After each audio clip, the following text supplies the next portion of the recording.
So they're able to like, take off their glasses off, which is insane. Like just having glasses can have a threat to these people, to like, the Cambodian Communist Party. Like it meant that like having like actual glasses. Yeah. That meant that you had some sort of wealth or some sort of. Or just like that you're smart.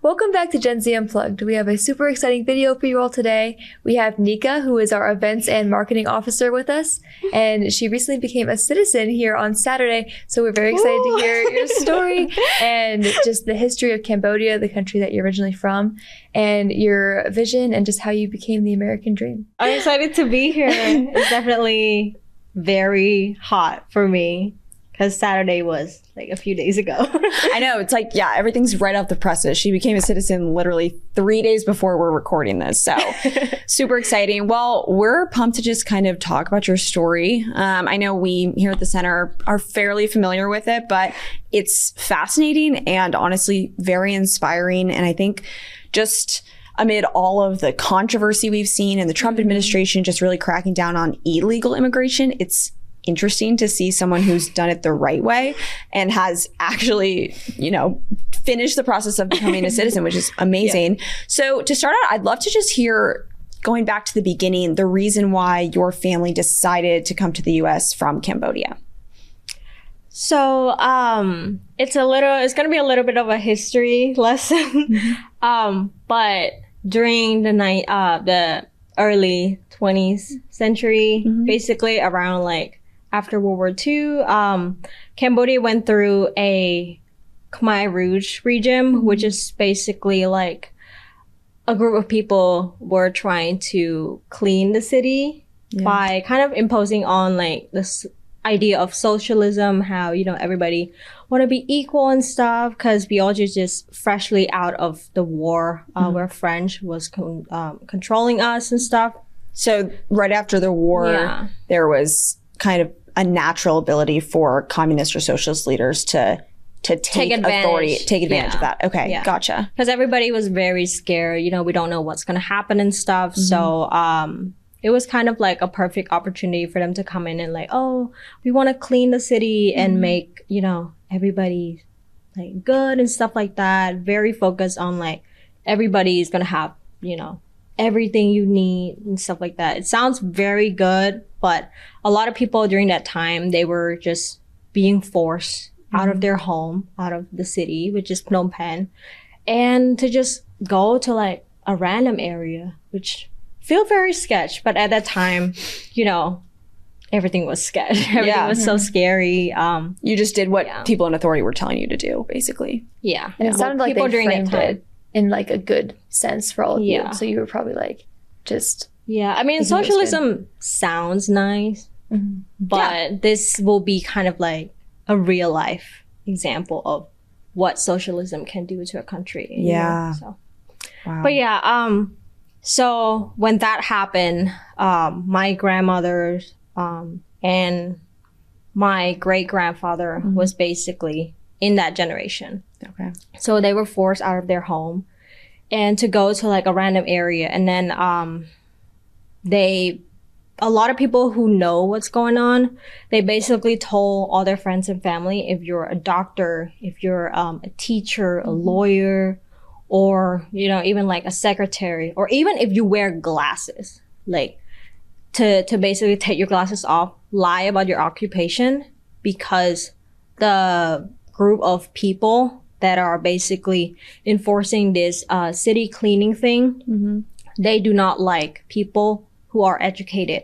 They do not like people who look like they can challenge authority, or who would even like ask questions like, oh, like, where are you taking us? Or what's gonna happen? Like, why are we leaving our home and stuff like that? So that was kind of like a thing that a few people know. And so they're able to like, take off their glasses off, which is insane. Like just having glasses can have a threat to these people, to like, the Cambodian Communist Party. Like it meant that like having like actual glasses. Yeah. That meant that you had some sort of wealth or some sort of. Or just like that you're smart. Yeah. Yes, okay. I feel like that's kind of the main reason why like socialists would take advantage of this situation is because like they want to just make sure they get everybody at like a very rough time to where they can't really think for themselves. But yeah, so everybody was out of the city. City was blank. And then they started to basically secretly kill off everybody who's like known to be like those educated, population. And they did it in a very like secret way to where like, oh, we just want to meet with you. And then the next day you like see like corpse. Wow. Oh my gosh. Like just by the river and stuff like that. And there was a movie called First They Kill My Father, which was directed by Angelina Jolie. She was very passionate about Cambodian history. She even adopted a Cambodian kid. So she helped direct this movie that kind of show what it's like being in that environment. And my grandmother and her family, my great grandfather, they all told me the same story. How it was very scary. And the guy who was the leader of the Cambodian Communist Party, he's very influenced by the idea of socialism, and his objective was, I believe, to make Cambodia kind of like an agriculture country, to where everybody is a farmer, everybody just work and farm, stuff like that. Yeah. So it's very like, sounds cool, like, oh, everybody has a job, but then you don't have freedom. Like, what if you don't want to be a farmer? That you can't choose who you want to be because this is like the standard that they want everyone to be. So there's not a lot of freedom. And if you watch the movie, you can see that like everybody work day and night, and then they lined up to get like a watered down porridge. That's like their lunch. And then when they're working, they can't even like eat the food that they work. Otherwise they're going to be like punished and killed. Wow. So literally you're like just working. Like you can't even eat like a single pea that you're harvesting.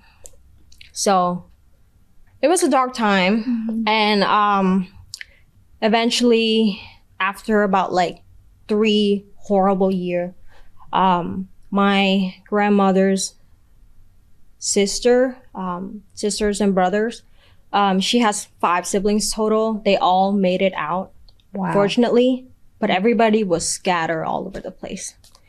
And my grandfather family, unfortunately, some of them didn't make it. We kind of never talk about it. It's very sad, especially about the part where they didn't make it. Yeah. So sometimes they tell story, that are like funny and stuff to make it not very demoralizing. Right. So, but yeah, and then.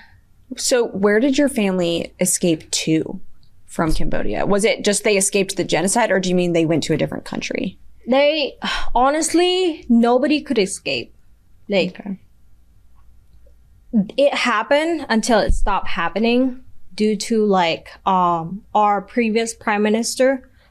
He basically made a deal with Vietnam to like borrow their soldier kind of and to like fight off the Khmer Rouge. Right. So that's basically how we got out, like as a country, but nobody get to leave when that happened.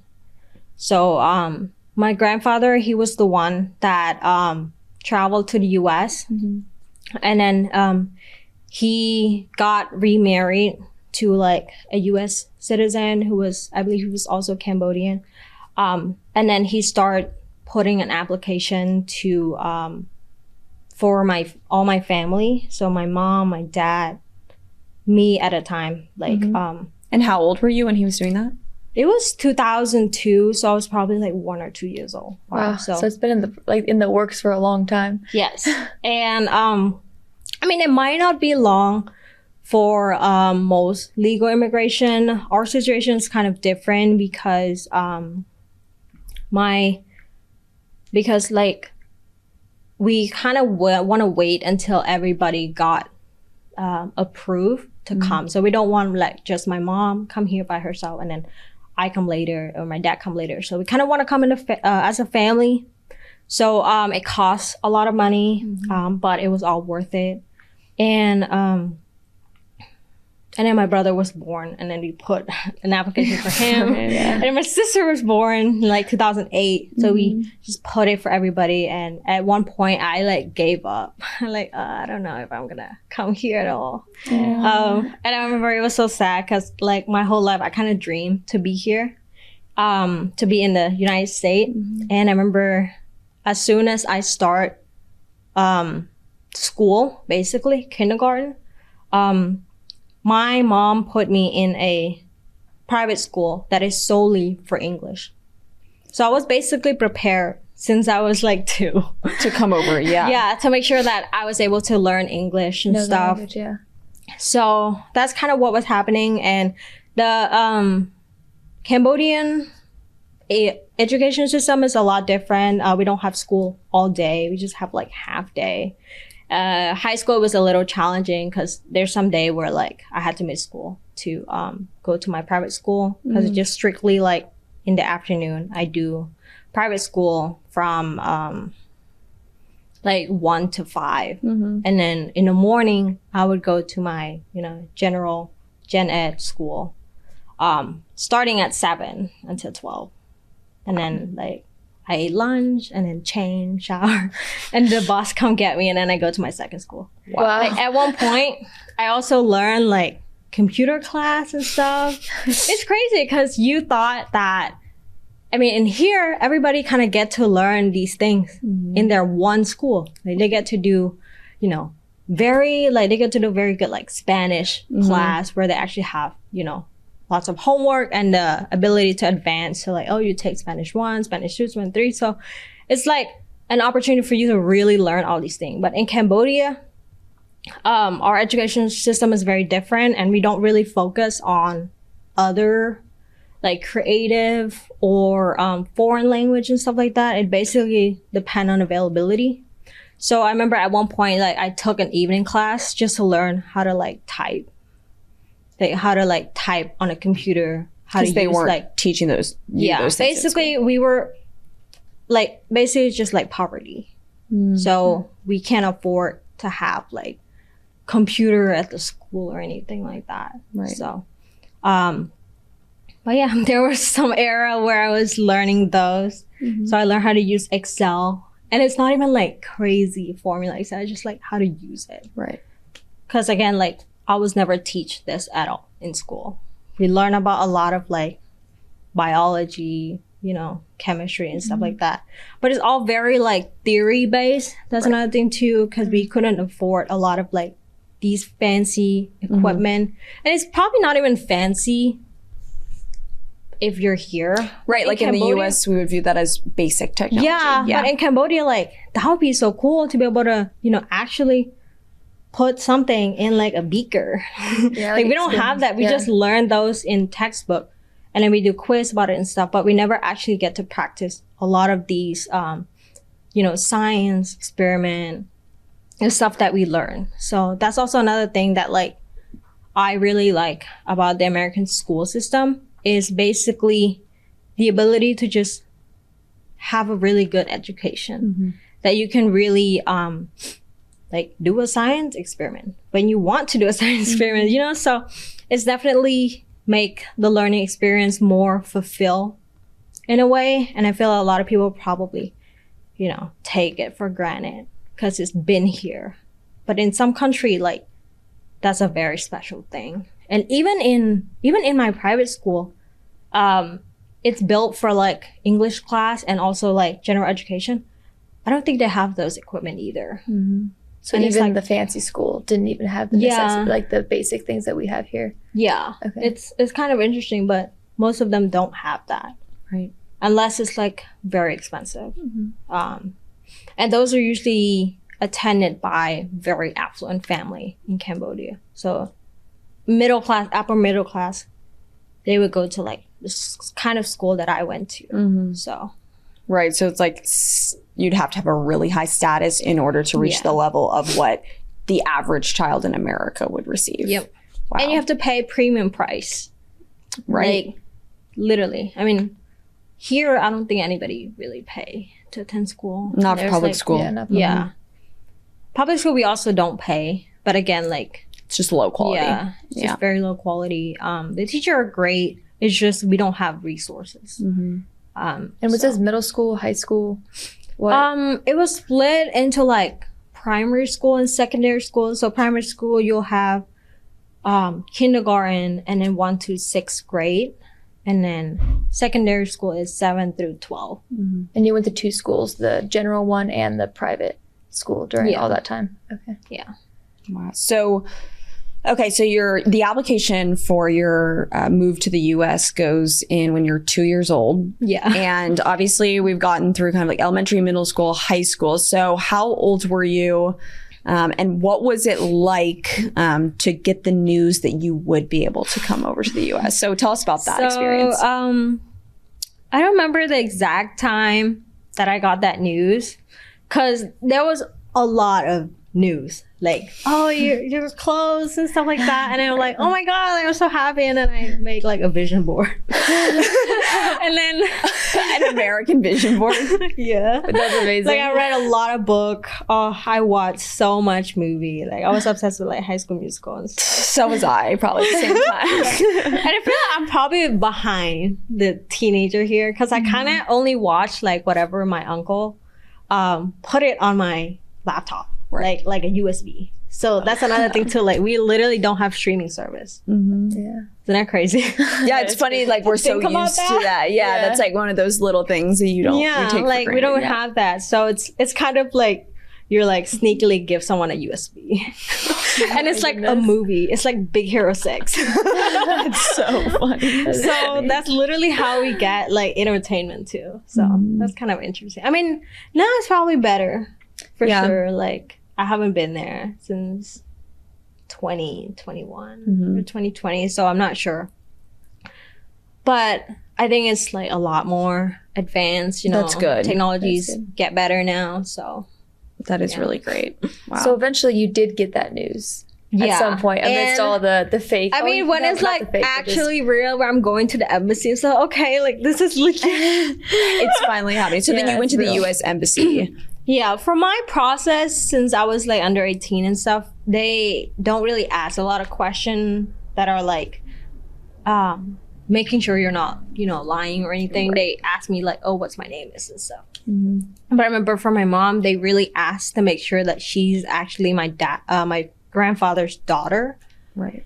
And, you know, they asked a lot of like things and they match it from like his answer and her answer. So to make sure that, you know, there's no sketchiness going on. And I remember she was telling me that, oh, if you're like a couple, like a marriage couple, they would ask you like explicit question. Really? To make sure that it's like question that only you and like your husband and wife know. So it was very strict at that time. Yeah. I mean, that was like 2015, Okay. 2016, 2017. So, you know, but it was good. I feel like, I mean, it's like if you know that you're going to a place that has high security, when you get there, you have an expectation that whoever's there also passed these tests that you took. So at least, you know, you feel very like great to be in this country, you know, because that's what I had in mind. So, Wow. but yeah. So essentially it's a 14-ish year process. Yeah, 13, 14 years. I celebrate my 16th birthday here. Okay. So I think I got here June 1st, 2017. Wow. And that was with your whole family? Yes. Okay.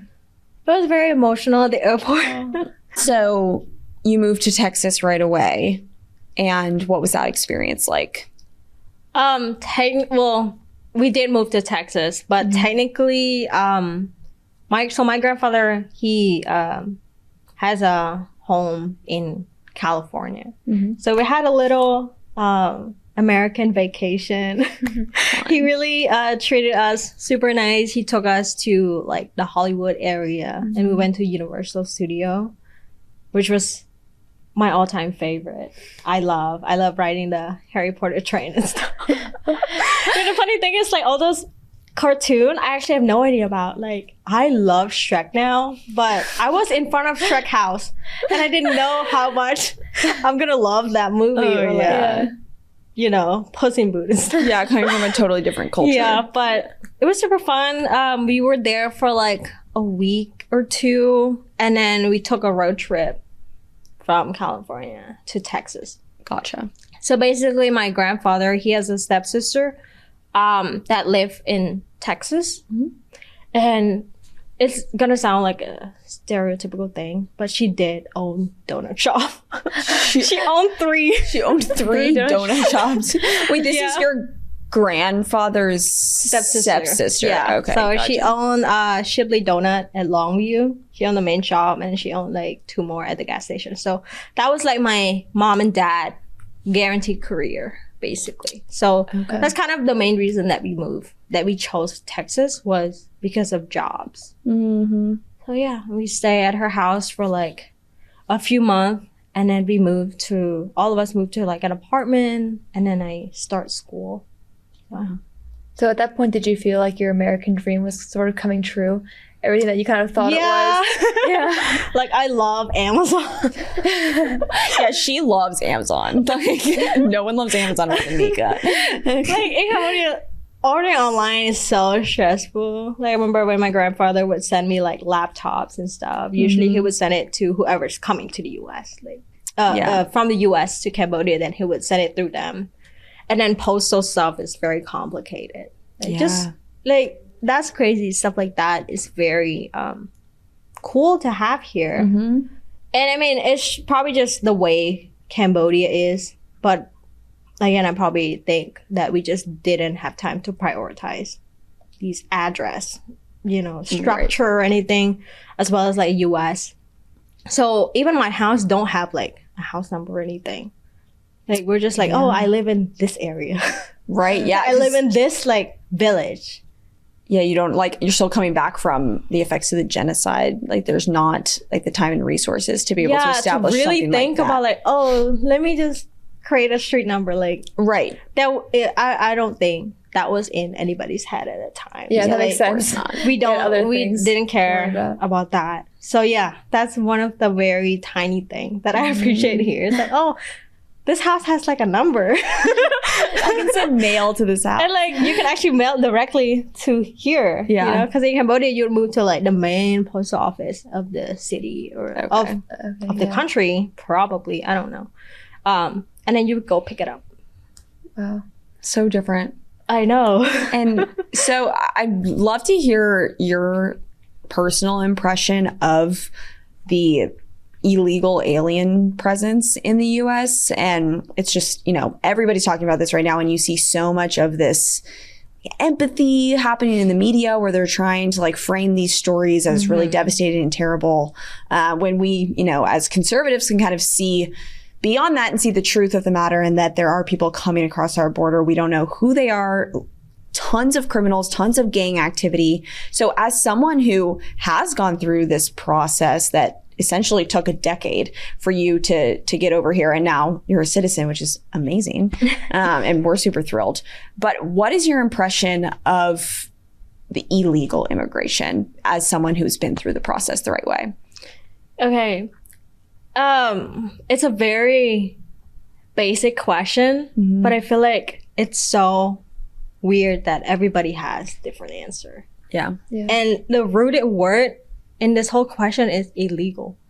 Like, why would that be a good thing? You know, like, immigration, yes, but when it has illegal in front of it, like, it shouldn't even be in the question. You know, it shouldn't even be like, oh, like, you know, make sure they get in, like, why they're illegal, you know? Yeah. So that's like just a lot of confusion for me to be like, wait, so we've been paying for illegal immigrant stuff, like our tax money go to illegal, like, what is going on? Like, you know? it seems insane that you would use that word to describe something that is so accepted. Yeah. So it's just very weird and different for me. And I swear, if you talk to this to like another country and you're representing America and you say like this is happening, they'd be like, what is going on? Yeah. They would be so like flabbergasted that this is even happening. And I think the empathy is very like toxic. Yeah. Manipulative. Manipulative. And it's just move away from the real reason and from the real consequences. You know, and I always like to think of this like, oh, if you have a house, like, would you want to at least know who is coming?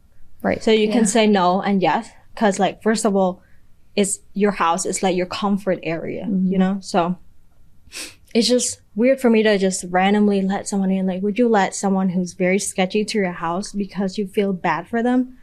That you can feel bad for everybody in this world, you know? But also, it's not like your responsibility to fix the world, you know? Like, you do as much as you can, and there's law there for a reason.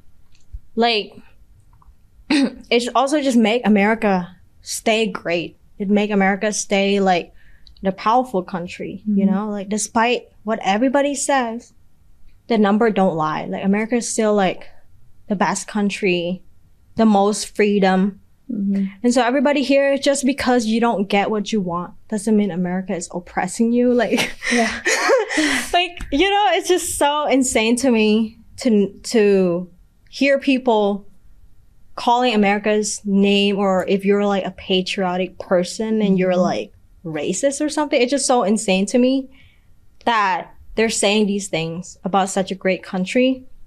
And for me, ever since you know, I know that I'm coming here, I'm always like very grateful because first of all, education system is very great. There's a lot of opportunity. And one of the opportunity that I did is basically like entrepreneurship. So in Cambodia, it was a lot tricky to open a business. Like, I don't even bother trying. It's just, I don't see anybody in my family. Like, I mean, especially if you're like a young person and you want to do something, it's very tricky, it's very hard. But in the US, I remember my junior or senior year, it's kind of funny, but like I was one of those people that did like drop shipping. You did what? Drop shipping. What is that? Oh, okay. It's like a thing. It's like a canon event where like all the kid would be like they're a teenager and they want to make a lot of money, so like they did drop shipping. Oh, that was the thing to do. That's funny. But like I was doing that, and then honestly, it didn't work. So I lost some money. But just the opportunity to be experiencing that, like I would say that's probably the least amount of money that I lost if I were to compare it to like what it taught me just by having that experience. So I was taught to be like not truly passionate about something without like doing the math, without really thinking, you know, of the consequence stuff. That's like in a business sense. But it eventually teach me to be like, if something is very, you know, it looks good, but is it actually good, you know? So stuff like that really makes me like change my mindset about everything in the world, kind of. Like one of them I did mention how like, oh, it looks nice to be empathetic toward everyone, but it does it actually, you know? Yeah, is it actually kind to them? Yeah. Especially with the manner in which people are taken across the border, there is tons of human trafficking. Like essentially, if you're a woman coming across the border, you will be assaulted statistically. So it's just like that era kind of teach me how to really think. And then I eventually, you know, get into graphic design. And then that kind of kickstart my side hustle graphic design skill in college, which I think eventually land me this job. So yeah, that's amazing. I'm sure it was hard for you and your family just because, you know, with the house analogy, how you said that you want to know who's coming over. I'm sure it was hard for you and your family after having gone through all of those like hard questions and, you know, just really making sure you guys were legit basically. And just to see now that all these people are coming across the border and just not having that same process after you and your family worked so hard to get there. I think one word, it will be like very disrespectful and insulting to people that spend hundreds and thousands of like dollars to put in an application to wait. Literally, I wait more than 10 years. And it just makes it like very unfair, you know?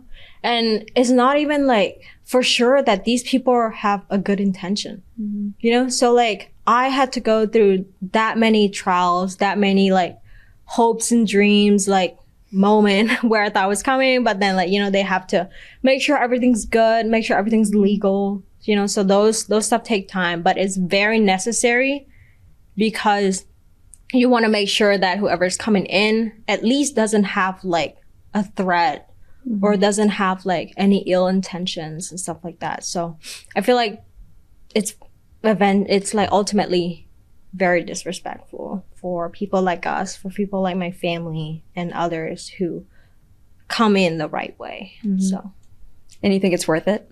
yes. Good. That's what I thought you were going to say. It's very emotional at the oath ceremony. So yeah, sweet. we the guy who was, so I did it at Fairfax USCIS. And this is when she got her citizenship last week, just to clarify. Yeah. So literally like, so just a little backstory, I guess. My green card got here before me. Wow. That's funny. All our green card got here in Texas when I was in like, I think before I even come to the state. Well, I guess that's better than the other way around. Yeah. So. I know. Isn't that crazy? Like, why? Like, what paper? Like, your paper should be here before you. So it's just like so insane to like, you know, to see that. But yeah. And then we live here for probably like 5-6 years. And I remember it was always like, you kind of know that, oh yeah, by the way, you know, my mom would tell us, by the way, you're not like the citizen, you're a permanent resident. So whatever you do, you have to be careful, you know, don't do anything sketchy. She always said that like, oh, like America will always take care of their child first. So we were not their child. Yeah, which is actually a very controversial thing to say. Yeah. Really? Oh It my shouldn't gosh. be. It shouldn't I'm so be. proud to be like American child now. Like I can kind of say, like now if I'm like stranded, I'm getting emotional. But if I'm like stranded, I know that like I'm gonna be prioritized. No. Yeah, you really are. I know. I was actually, this is kind of a funny aside, but I was watching Indiana Jones the other day and they're in, I forget what country they're in, but the girl is getting kidnapped and she goes, you can't take me, I'm an American citizen. And like that just, like that is, and that was made a long time ago, but that was a very dominant perspective that it is, like, it's a privilege because America really will protect you, which is and I just love amazing. that. I think that's why this country is great because of like its priority. You know, so when the priority was off for the last, I don't know, like 4 years. Yeah. It's really shows, you know, in the numbers, really shows in like the human trafficking and stuff. So it's just ultimately like crazy. Yeah. And I remember my mom also said like, oh, and like, don't go to another country, you know, just go to the country that you're like a citizen at, which is Cambodia. So literally those whole time, we never go out to another country. Not even like Cancun or anything. Yeah, just not risk anything. Yeah. Yeah, that makes so sense. we still follow that rule. And you know, maybe Now you have a little more freedom to be able to maybe I do. can go to Cancun. Yeah, you go to South Cancun. Padre. I mean, because we like I'm from Texas, so Yeah.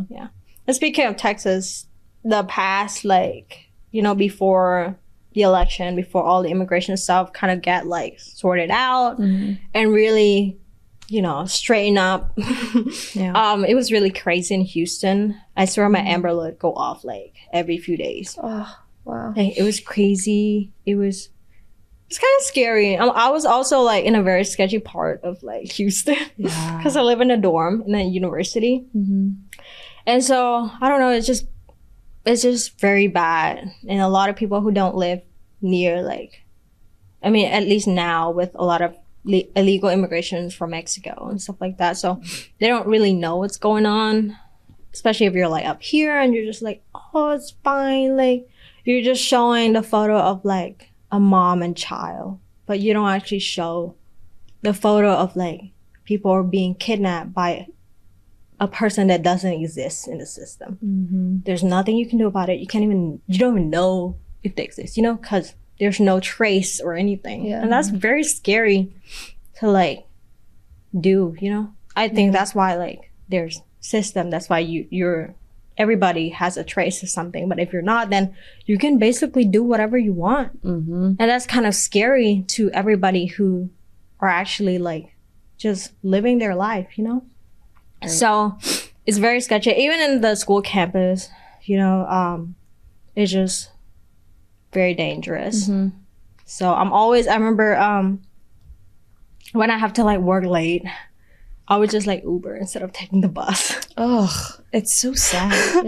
And that's Houston's a very liberal city. Yeah, it is so liberal to where it's like you're coming out as a conservative. Oh, yeah.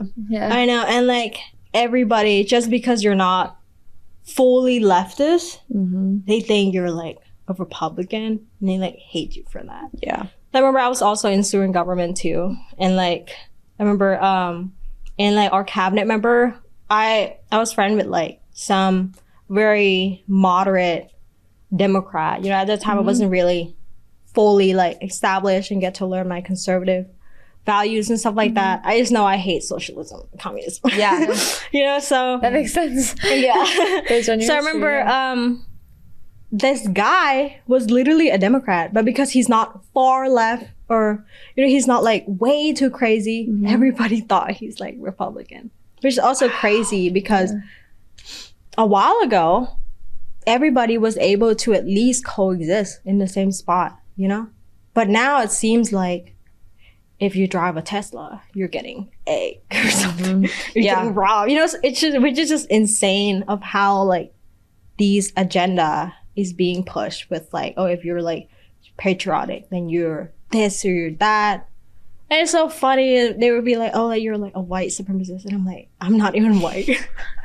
That one's the funniest Just because to I me. love America doesn't mean I'm a white supremacist. Because again, I'm not white. Yeah, it's like that would be contradictory to your I own, know. yeah. And I feel like people don't want to show or if they're like interviewing or, you know, if they want to be like, oh, what's the face of conservative or Republican, they will try not to show people like me or not to show, you know, people of color. And there's a lot of people of color that I know are like conservative and Republican. So it just kind of very strategically, you know, plan out to paint this image of like patriotic American is just white people. Right. And that, which is not true. Yeah, that's a crazy statement. I mean, I think that's offensive to people who aren't white. I mean, here you are, like, what am I? on the verge of tears over your citizenship, which is amazing, and you get labeled a white supremacist for that. So it just, as always, it makes no sense. Makes no sense at all. So it's just, I guess, make common sense common again. Yeah, that's good. You know what? I think that's a perfect way to end this. Common sense, common again. Well, is there anything else kind of just about your experience, any final words you want to leave the audience with? I would say that to be very grateful, basically. I feel like if you've been in a house that's very well fed, has roof over your head, like never have to worry about security and stuff like that, you would kind of take that for granted. But if you've been to a place where none of that is promised to you, then you kind of like sit there and think like when you're back, you're going to appreciate your thing more and at least to not say bad stuff about it. So, you know, it goes the same with like the United States, basically. And I'm very grateful to be a citizen. We are so happy for you. We're finally in the child priority. Yeah, American child. I know. That's the greatest I'm finally thing. an American child. So I'm finally an American girl. So I'm very happy. I feel very honored and privileged to be like part of you, I guess. Yeah, we're so welcome to the family. I know, right? I know they're gonna take care of me, and I'm gonna continue to follow the law. You know, because it just makes you feel great too. Like you don't have to live in fear. Yeah, you are such a patriot. And you also surround yourself with people that also follow the law, so your life just get better and simpler.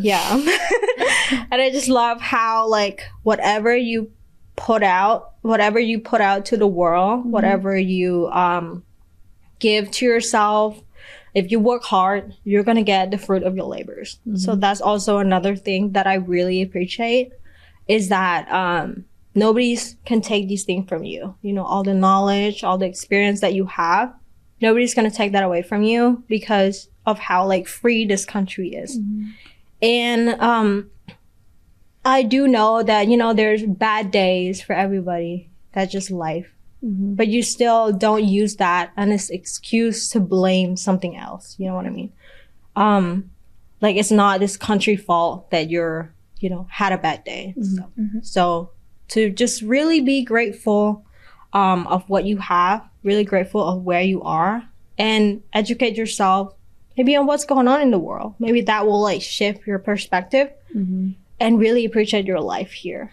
So, and really see the importance of keeping America, you know, great, keeping all the immigration legal, so then everybody can feel safe, you know? So now you know who's coming in and who's go out. Yeah, that's amazing. It just makes it safe for everybody. It makes it safe for your future children, your future grandchildren, you know? It's not, this war is not just for you, it's also for your future generation. So, like you said, that's common sense. Common sense strikes again.